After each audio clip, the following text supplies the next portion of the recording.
अस्सलाम वालेकुम नाजरीन। आज मैं आपको गाजर हलवा बनाने की तरकीब बताता हूँ। और ये माशाल्लाह हमारा गाजर हलवा तैयार हो चुका है। इसमें 7 किलो दूध ले लें।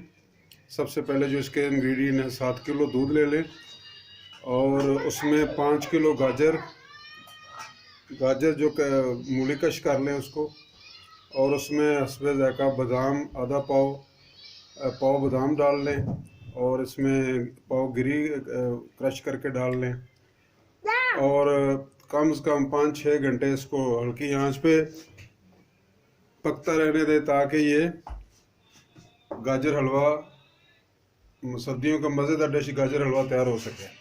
तो ये आपके लिए माशाल्लाह, ये देखें आपके तरकीब के लिए, और ये फाइनल डिश है जो गाजर हलवा है और बादाम वाफर है इसमें माशाल्लाह डाले हुए, ये तैयार हो चुकी है। ठीक है, और इसमें घर का देसी घी हमने डाला है आधा पाव। तो ये अब फाइनल जो है ना गाजर हलवे की डिश, ये घर में जो देसी हलवा है गाजर हलवा, ये तैयार हो चुका है।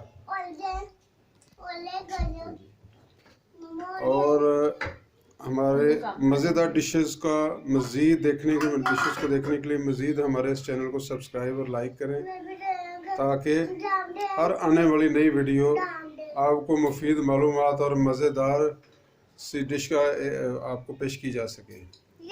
Thank you. अस्सलाम वालेकुम।